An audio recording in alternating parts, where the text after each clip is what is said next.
The senators who said Puerto Ricans were not equal today were re-uncovering a piece of history that most Americans, and even most Puerto Ricans, were never taught in school.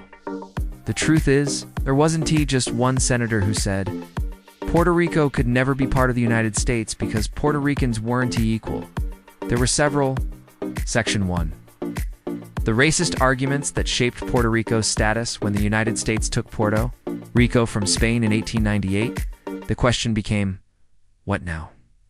Would Puerto Ricans be treated as equals or as subjects? Many in Congress made their feelings clear. Some didn't even try to hide their racism. Section 2.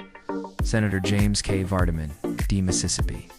In 1917, as Congress debated the Jones-Shafroth Act, the law that gave Puerto Ricans U.S. citizenship, Senator James K. Vardaman stood up and said, I really had rather that Puerto Ricans would not become citizens of the United States. This wasn't about policy, it was about race. To men like Vardaman, Puerto Ricans were not considered equals, they were considered a burden. Section 3. Senator William B. Bate, de Tennessee, during the debates over new U.S. territories in the early 1900s. Senator William B. Bate warned against admitting what he called mongrels of the East.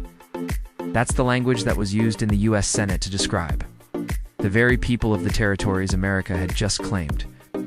This kind of thinking helped justify the creation of a second-class category for places like Puerto Rico, a category that still exists today, unincorporated territory. Section 4. Senator Theodore G. Bilbo de Mississippi, by the 1930s, nothing had changed.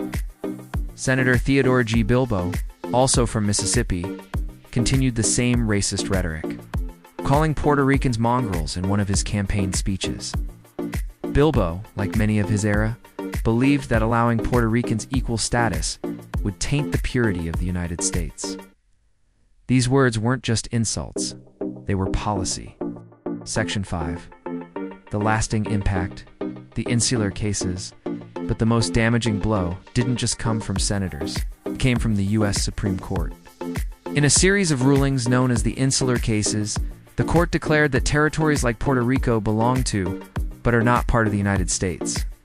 That one sentence has defined Puerto Rico's existence for over a century. It's the reason why Puerto Ricans, even as U.S. citizens, can fight in America's wars, but cannot vote for president. It's the reason Puerto Rico remains unincorporated.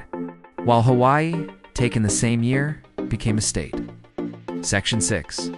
Closing message, so the next time someone tells you that Puerto Rico's political status is complicated, remember it's not complicated, it's deliberate. It was built on racism, upheld by law, and still shaping the island's destiny to this very day.